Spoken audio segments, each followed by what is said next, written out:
Wayne Carey, welcome to BackPageLead Vidcast. Good to be here, Charlie. It was a good weekend of finals, wasn't it? What did you take out of it? What did I take out of it? Well, Geelong looked great. Hawthorn looked like they've been hobbled by injury a bit. Yeah, Geelong were good on Friday night. Collingwood looked beatable. They looked beatable, yeah. West Coast looked great. Carlton were fantastic. Bye-bye to the Bombers and the Saints. Yeah, there was a lot. And Sydney. Sydney looked fantastic also. So, very exciting stuff. I don't think you could script it any better. We keep underestimating Sydney, don't we? Because I don't think many people saw that result coming. No, Mick McGuan tipped Sydney on the weekend, which I thought was brave of him. I thought the Saints almost look like emotionally and physically they're spent, but to get to where they got after the start they had was a pretty good result. But I agree with Ross Lyon. It's almost time to start again for the Saints. Yeah, so they've had 4 people leave the club already. I think 1 retirement, Michael Gardner, or maybe 2. Yeah, a little bit of an interesting, I suppose, interesting end because the club, well, I don't know whether the club said they retired, but a few have said that they didn't retire. They've basically been sacked. So, except for Michael Gardner, who did retire. So that's interesting. I'll probably hear a little bit more about it. Stephen Baker wanting to go on at the age of 31, I think, might be a tad optimistic. Yeah, he's had a great career though. Yeah, he's had a fantastic career, but I think he's right in saying that he didn't retire. No, that's right. The Bombers bowed out pretty meekly, kind of maybe confirming some of the reservations you've had about them all year. Oh, well, I think what it confirmed was Carlton, and the reason why I tipped Carlton on the weekend was because they've been a better side all year. And what was confirmed was Carlton, who were pretty much in the 4 the whole year, and the Bombers, who were around that 8th position and really, they deserved to finish 8th because they won enough games to finish 8th, but it showed you the gap between Carlton and also the Bombers. So the Bombers still got a little way to go, but take no credit away from Carlton. They were brilliant. They were brilliant. Murphy was unbelievable, and Judd having not a massive game, not a massive influence, for them to have a win like that was great for the club, and probably gives Brett Bratton another contract at the Blues. Well, so it should. I mean, it shouldn't have really needed that 14 and a half wins in the home and away is a damn good effort, I think, and they're improving. And I think the thing that you've got to look at is whether your side and group are improving, and certainly Carlton have done that thus far.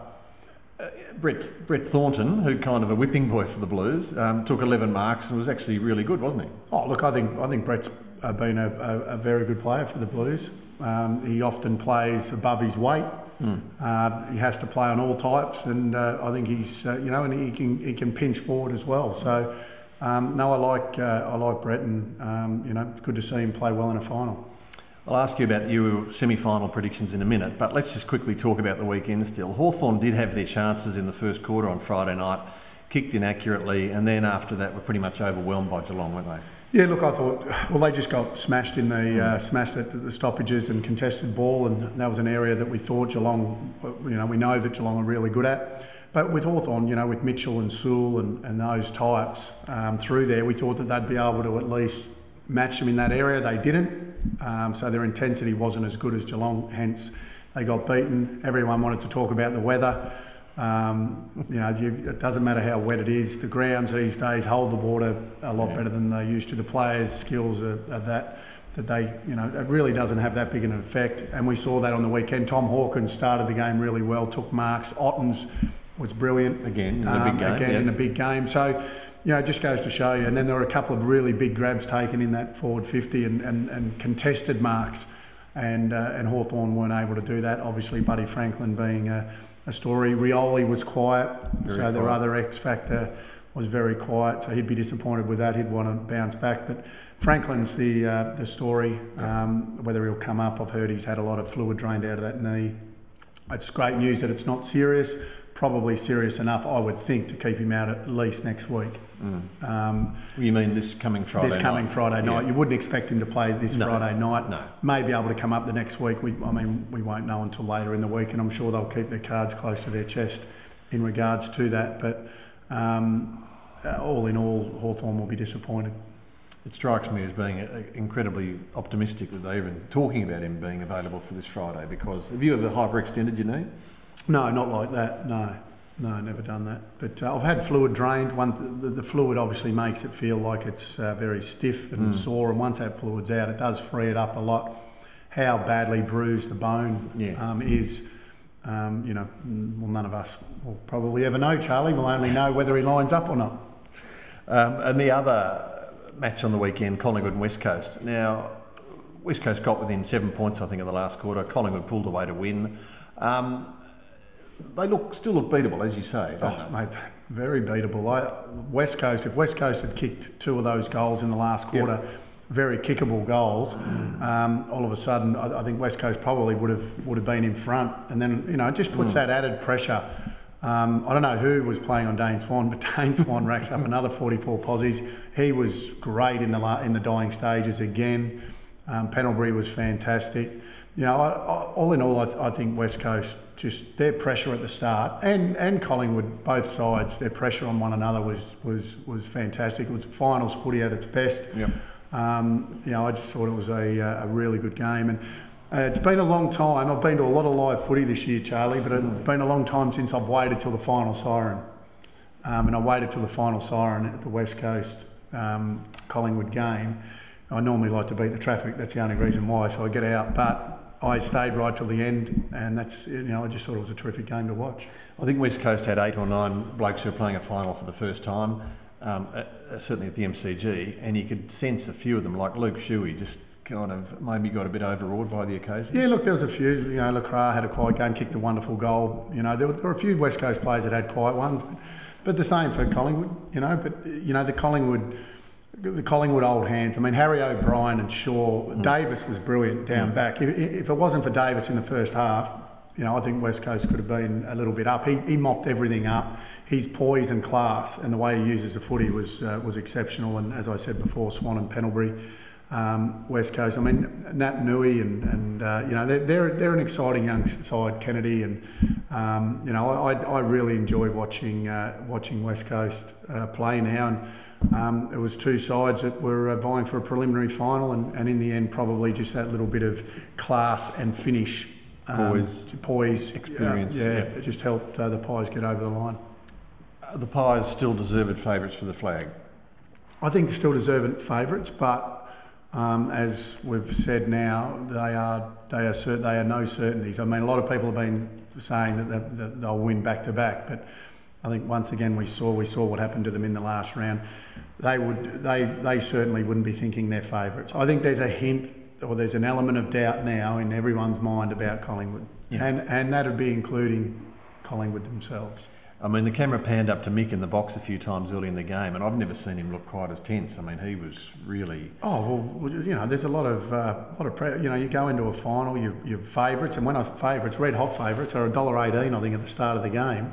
That's with the TAB. Yeah, a lot of pressure goes along with that, and you wouldn't. I think someone had a pretty big bet at $1.18, and with 10 minutes to go and 7 points in it, you would have been a little bit nervous.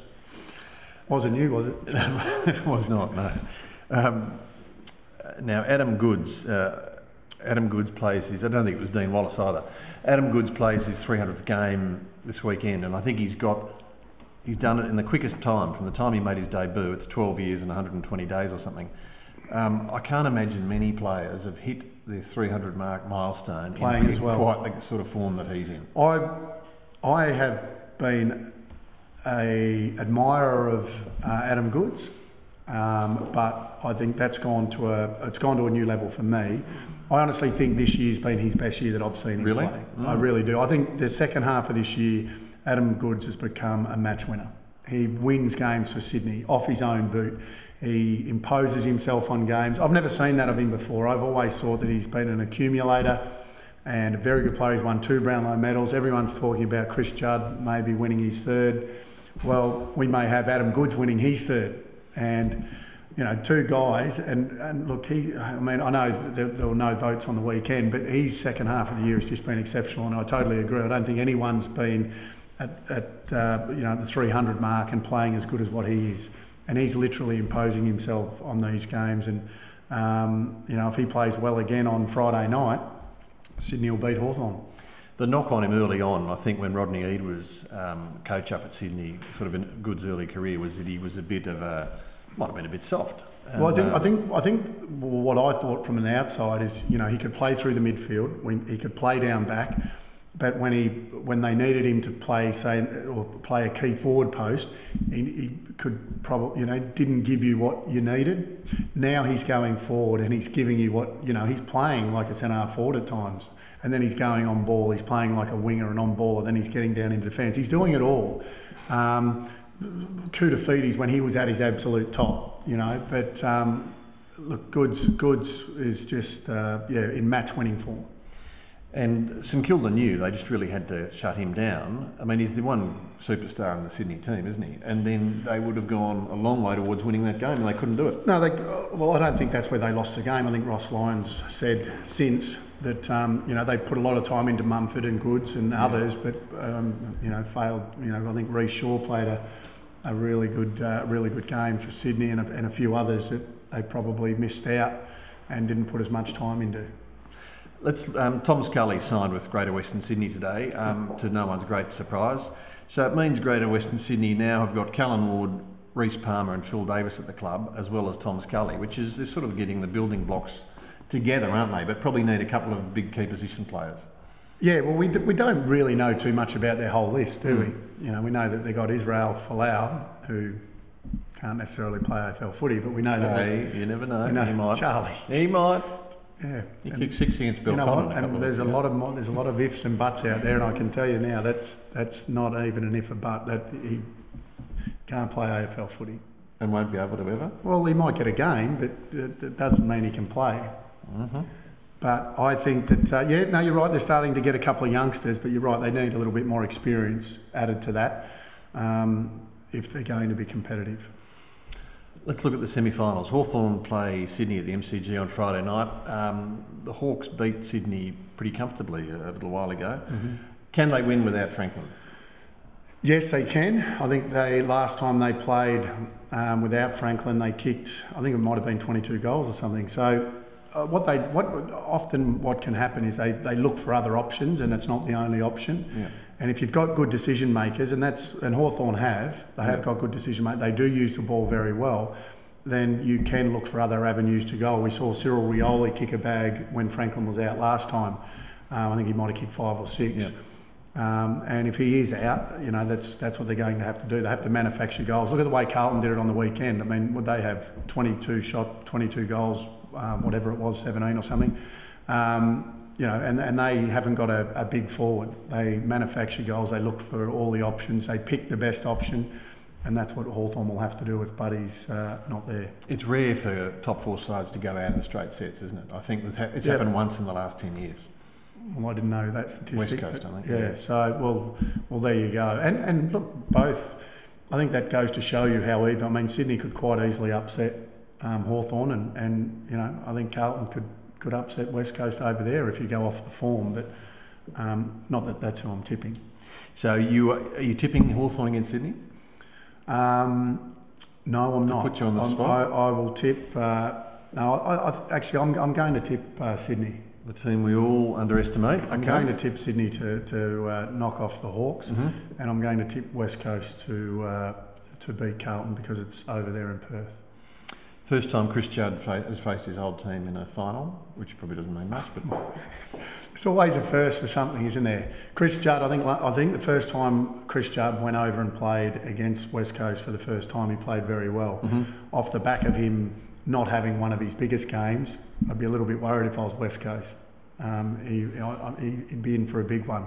I think you can't fault Carlton, but I think West Coast were every bit as good as Carlton, although they lost the game. So that's going to be a real good final.